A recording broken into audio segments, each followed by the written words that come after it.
pamoja, msihuzunike. Naenda kwa Baba, huko ndiko makao yangu yalipoandaliwa na aliyeniumba. Huko mbinguni kwa Baba kuna makao mazuri, kuna makao mazuri. Tumsifu Yesu Kristo.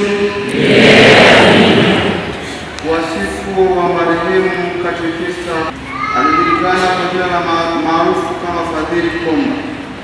Alizaliwa tarehe 6 mwezi wa 5 mwaka 1994 katika kijiji cha Ngate B, kata ya Isanga, tarafa ya Sisimba, hapa jijini Mbeya. Elimu.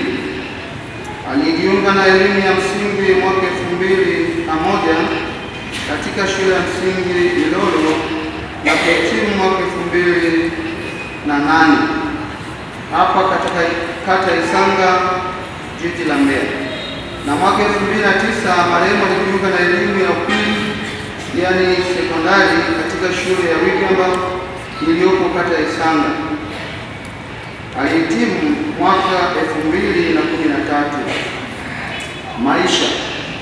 Katekista Fadhili Komba alijifunza maisha ya biashara na ujasiriamali kama sehemu ya kazi yake kuu ya kujiingizia kipato, na mwaka 2015 alijikita hasa kwenye ujasiriamali wa kuchuuza bidhaa ya mavazi na mifugo. Kazi. Alijikita hasa kwenye ujasiriamali na biashara ndogo ndogo kwa muda wote wa uhai wake. Imani.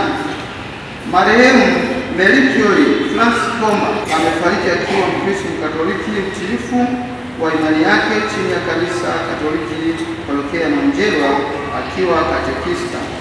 Masakramenti. Alibatizwa tarehe 21 mwezi wa 3 2005. Alipata kipaimara kukomea kwanza tarehe hiyo hiyo. Tarehe 22 mwezi wa 8 2010 marehemu alipata kipaimara. Utume. Marehemu aliishi imani yake kikamilifu.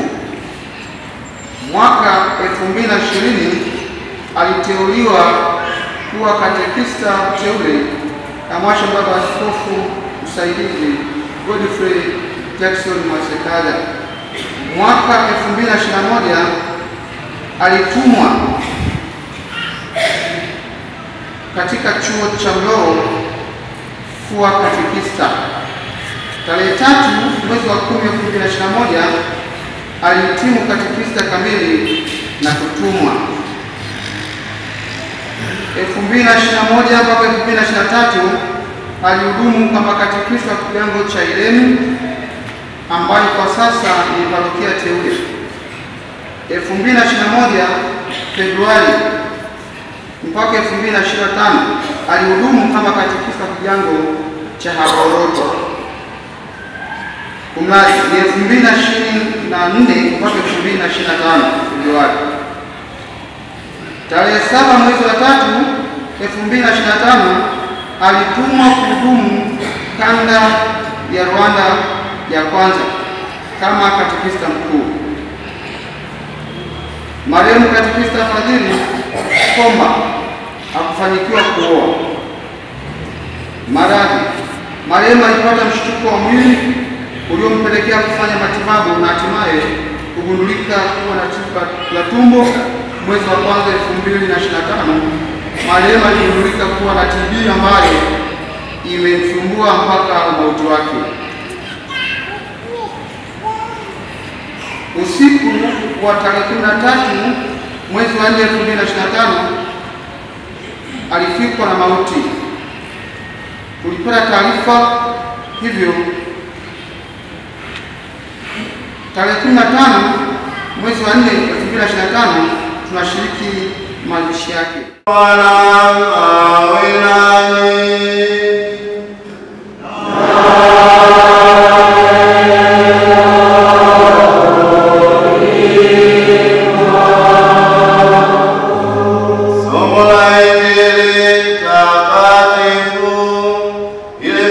ilivyoandikwa na Yohane.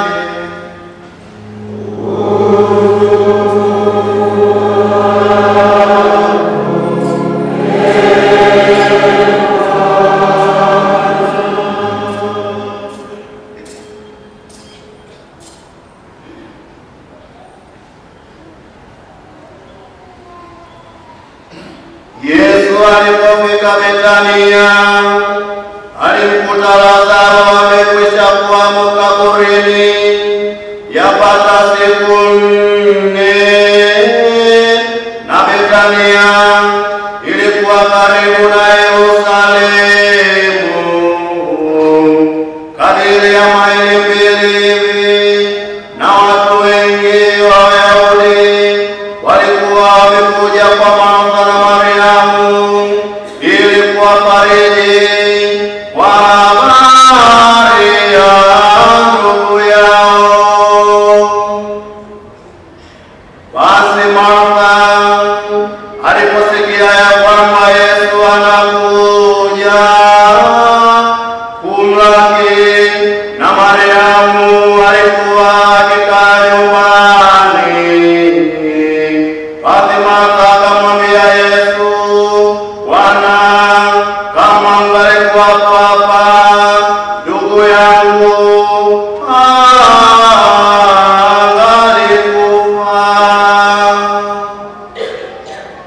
Lakini hata sasa najua kuwa yoyote utakayomwomba Mungu atakupa.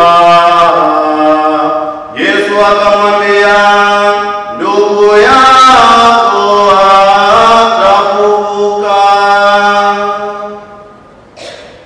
Martha akamwambia, najua ya kuwa atafufuka katika ufufuo siku ya mwisho. Yesu akamwambia, mimi ndimi ufufuo na uzima. Yeye aniamini mimi, ajapokufa atakuwa anaishi, naye kila aishiye na kuniamini hatakufa hata milele. Je, unasadiki hayo? Akamwambia, naam Bwana, mimi nimesadiki ya kwamba wewe ndiwe Kristo, Mwana wa Mungu yule ajaye ulimwenguni. Neno la Bwana.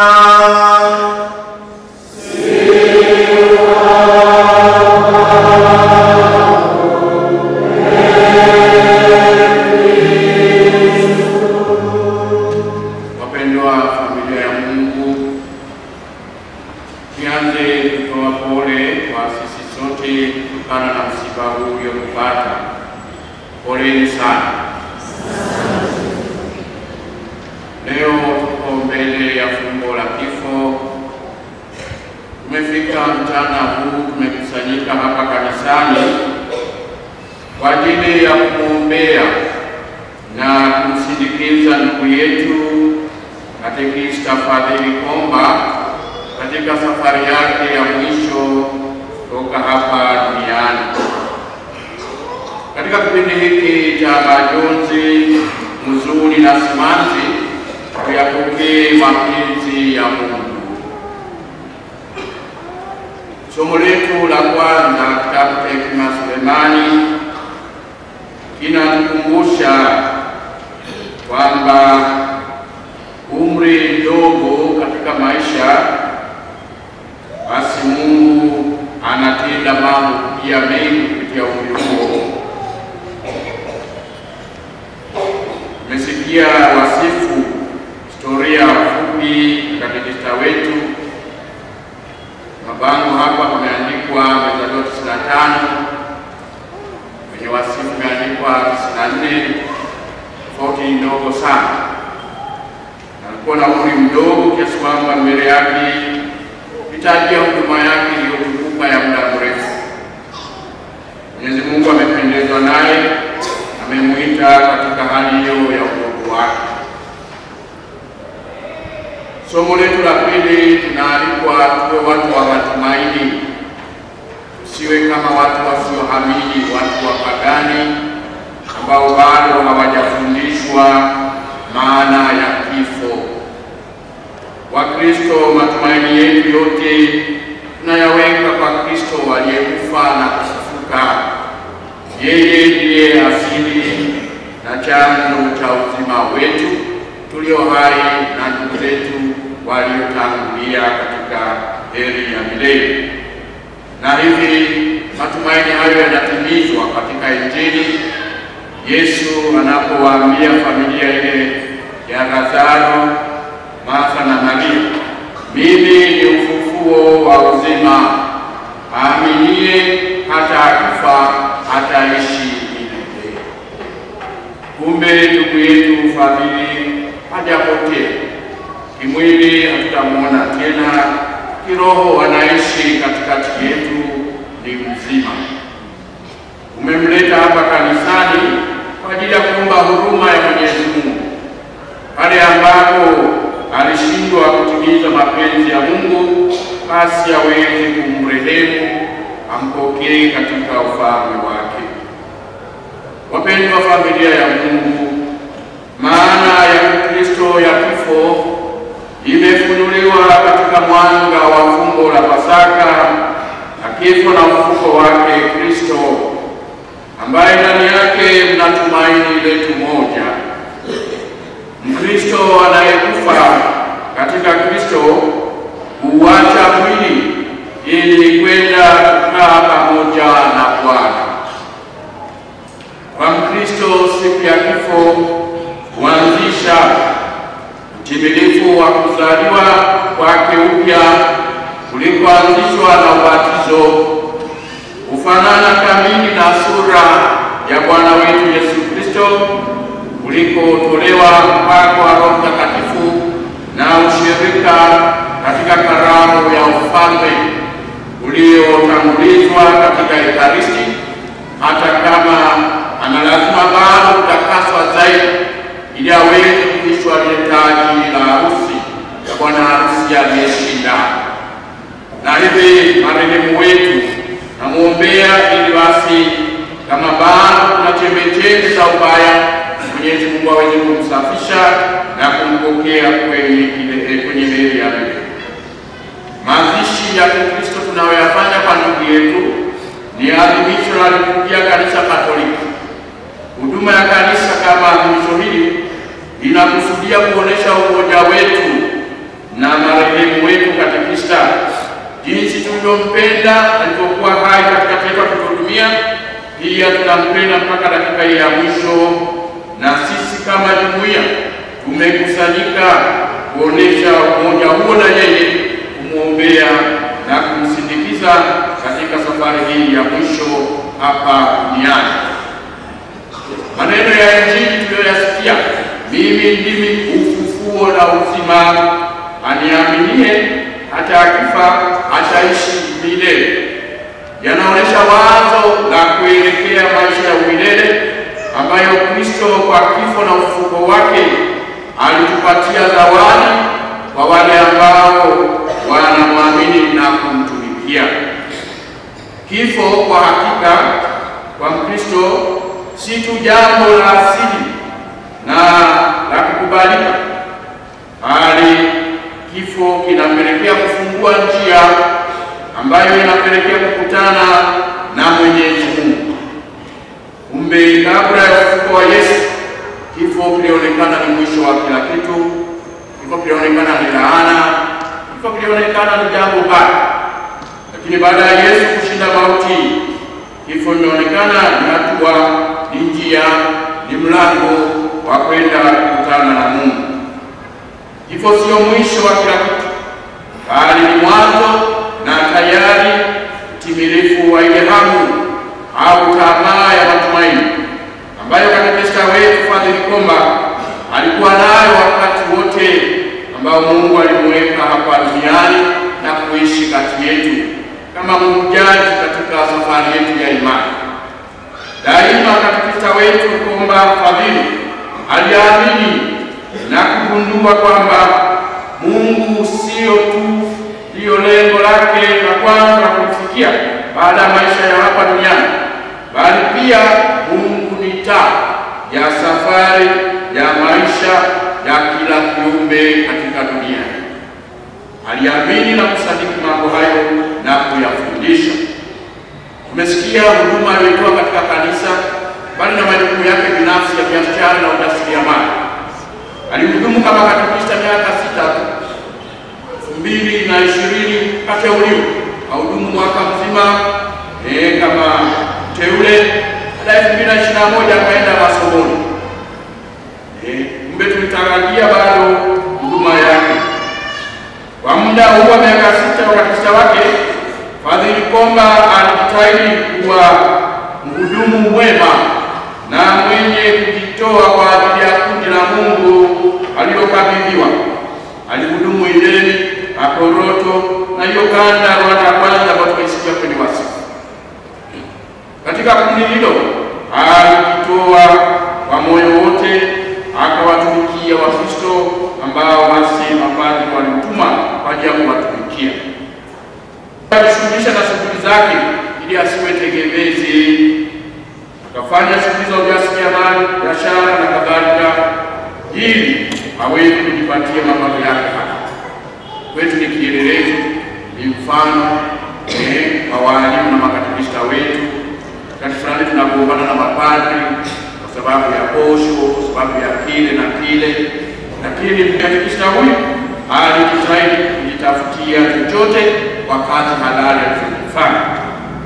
Ndugu zangu, muda wote wa katekista alimwamini kwa dhati Kristo na kumfuata kiaminifu, akitumika kwa upendo na kujitoa kwa kanisa na kuwa mtii kwa wakubwa wake wa kazi, wahudumu, mapadri aliohudumu chini yao kwa nyakati tofauti. Kifo chake kimetushtua na kutuletea simanzi kubwa, kwa sababu bado tulikuwa tunamhitaji aendelee kutuhudumia. Hata hivyo, masomo yetu yanatupa faraja leo. Somo ile la pili, waraka wa kwanza kwa Wathesalonike, linatuhakikishia kwamba huyu mtu ambaye amehudumu kati yetu hatapotea. Kristo atamuinua, atamfufua, atamuingiza kwenye heri. Na hayo matumaini tunayo sisi sote, kwamba duniani hapa tunapita, na hivi tunapaswa kuwa tayari kila wakati kwa ajili ya vifo vyetu. Tukipokea kifo cha mpendwa wetu katekista Fadhili Komba kwa imani kubwa, tupokee mapenzi ya Mungu. Matumaini yetu yote tuyaweke kwa Kristo aliyekufa na kufufuka. Yeye ndiye ufufuko na uhai wetu, na pia ndiye njia inayotupeleka kwa Baba. Kristo aliondoka kutoka dunia hii kwenda kwa Baba na akatufungulia sisi sote njia hiyo ya kuyafikia maisha ya milele. Kwa matumaini hayo, tumekusanyika kumwombea marehemu wetu katekista Fadhili Komba ajaliwe kufikia heri ya milele kupitia ufufuko wa Kristo. Kifo cha katekista wetu kinatimiliza kila alichotusadiki katika kanuni ya imani, kila alichotumaini, na ngojea ufufuko wa wafu na uzima wa milele kwa ulimwengu ujao. Alisadiki hivyo na leo anatimiliza kwa kifo chake. Kumbe kufa, ndugu zangu, sio mwisho wa yote, bali ni kiingilio, ni mwanzo wa maisha mapya. Ni lengo tunalotarajia sisi sote kulifikia katika ukamilifu wake. Hata mwili wetu hauharibiwi kwa njia ya kifo, bali unageuzwa tu na kuwa bora zaidi, unakuwa katika hali ya utukufu. Katekista Fadhili Komba amekufa akiwa bado mdogo sana kiumri. Mungu anayapima maisha yetu na nyakati zetu, ambapo tunazaliwa, tunakuwa na kubadilika kimaumbile na hatimaye wenye bahati kuzeeka. Kumbe tunao muda mfupi sana wa kutimiza ndoto za maisha yetu hapa duniani. Kila dakika lazima tumkimbilie Mungu, kuomba huruma yake, tujiandalie kifo chetu. Kifo kimetoka wapi? Kwa nini tunakufa? Kadiri ya maandiko matakatifu, mpango wa Mungu juu ya kifo, juu ya ahadi yetu na maisha yetu ulikuwa hivi. Nasoma kitabu cha Hekima ya Sulemani sura ya 1 aya 13 mpaka 14. Na nukuu, yaani Mungu hakufanyiza mauti, wala haipendelezi walio hai wakipotea, kwa maana aliviumba vitu vyote ili vipate kuwako mwisho wa Mungu. Kumbe ulikuwa sio mpango wa Mwenyezi Mungu sisi tufe. Mungu ameumba kila kitu na sisi wenyewe tuweze kuishi milele pamoja naye. Sasa kwa nini tunakufa?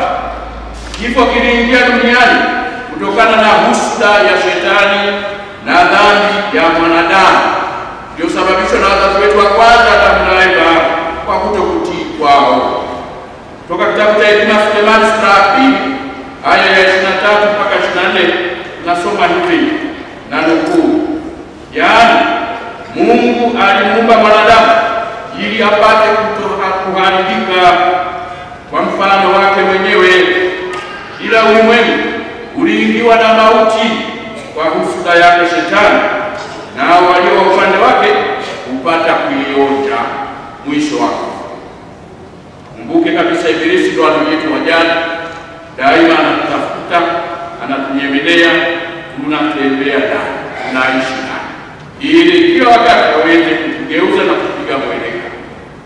Mtume Paulo katika waraka wake kwa Warumi sura ya 5 aya 12 mpaka 14 anasema, na nukuu, kwa hiyo kama kwa mtu mmoja dhambi iliingia ulimwenguni, na dhambi hiyo mauti, na hivyo mauti ikawafikia watu wote, kwa sababu wote wamefanya dhambi. Maana kabla ya sheria dhambi ilikuwamo ulimwenguni, lakini dhambi haihesabiwi isipokuwamo sheria. Walakini mauti ilitawala tangu Adamu mpaka Musa, nayo ilitawala hata wao wasiofanya dhambi, kufananayo na kosa la Adamu aliye mfano wake yeye atakayekuja mwisho wa hukumu. Kumbe ndugu zangu, kifo kinatokana na jinsi shetani anavyovuta kwake mwache Mungu, pia na dhambi ya ndugu zetu Adamu na Eva, ambayo ndio sasa inatumalisha. Ndio maana tunapata uchungu mwingi kuondokewa na wapendwa wetu, kwa namna pekee mpendwa wetu katekista. Tulizoeana naye, tumefanya naye kazi pamoja, kazi za utume. Hatutaliona tena tabasamu lake na ucheshi wake. Tupokee haya yote kwa imani na matumaini. Aliye na imani thabiti katika Yesu Kristo mfufuka hataaibishwa. Kristo aliamua kuunganisha maisha yake na ya kwetu ili nasi tuweze kuishi pamoja naye milele, tushiriki ufufuko wake. Jeneza hili tunaloliona ndugu zangu, sio mwisho wa yote, bali ni mwanzo wa kuzaliwa katika heri ya milele mbinguni, kuzaliwa upya. Ndugu yetu hajapotea kimwili, hatutamuona tena, lakini kiroho anaishi kati yetu. Tangu tulipozaliwa, kifo kinatusubiri mlangoni, kinatuwinda, kinatunyemelea kitaka. Leo amedakwa katekista Fadhili. Ni kama yule mwalimu anaitaka kuadhibu watoto waliokuwa wanapiga kelele darasani. Anasimama mlango mkubwa na anasema apite kila mmoja ila mtaraza bakora, alafu anaenda kulilia nje huko na kupumzika kuna. Sasa kuna mtoto mtoto mmoja anaponyoka na tena kama nyoka amkuliki bakora. Sasa shetani anatusubiri kila wakati tangu tulipozaliwa ili aweze kutunyakua na kutudaka. Leo amedakwa katekista mwenzetu. Sasa kesho ni zamu yangu, kesho kutwa ni zamu ya mwingine. Sasa tufanye nini ndugu zangu tuweze kujiandalia vifo vyetu? Jambo la kwanza, kifo kumbuke kwamba hakipigi hodi. Huja mara moja na huja kwa ghafla. Kingekuwa kinapiga hodi, ingekosa wateja wa kupokea nyumbani. Wengi wakiweka ubao mlangoni, tumeenda shambani, tumeenda kazi, lakini kumbe wako ndani huko wanakiogopa kifo. Sasa kwa sababu hakipigi hodi, ndugu zangu, sisi sehemu ya kwanza kujiandaa kwa kifo chema ni kusali kila siku. Sala kuomba kifo chema. Kitazama kitabu cha Mawalidi ya sala ukurasa wa 22 mpaka 26. Napata zile sala pale nzuri sana. Sala hizi tusaidia kujiandaa vema kukipokea kifo pale kinapokuja.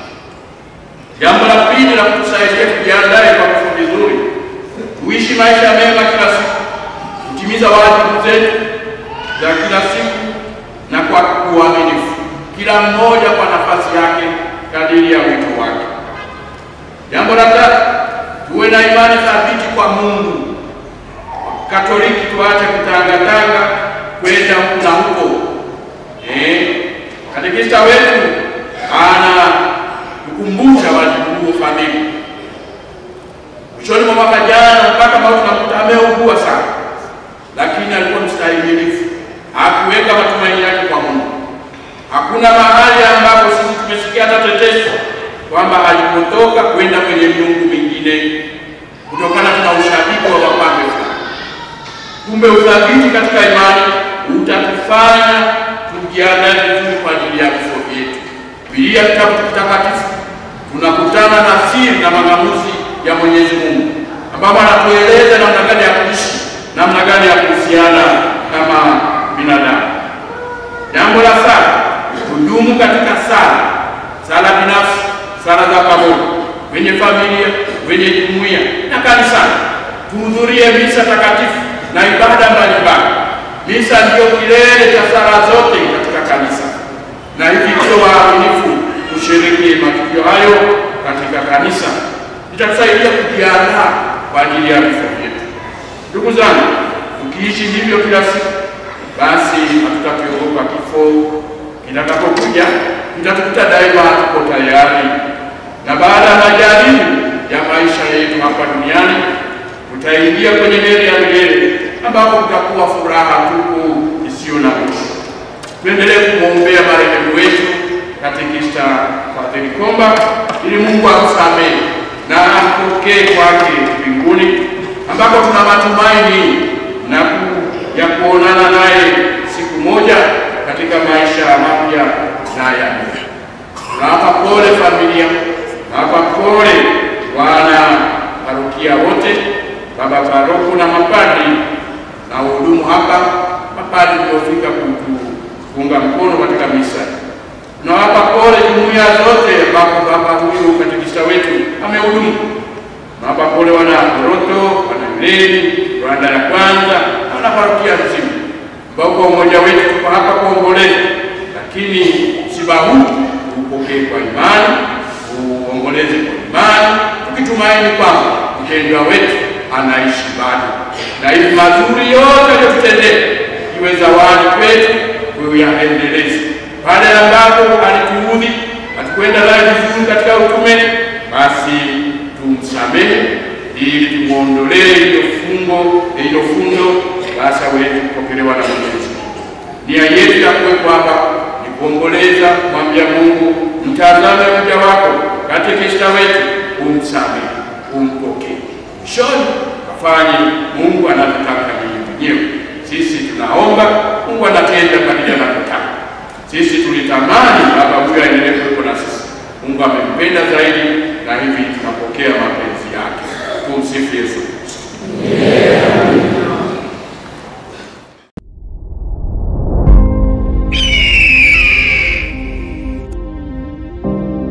Ulipo tupo, twende pamoja.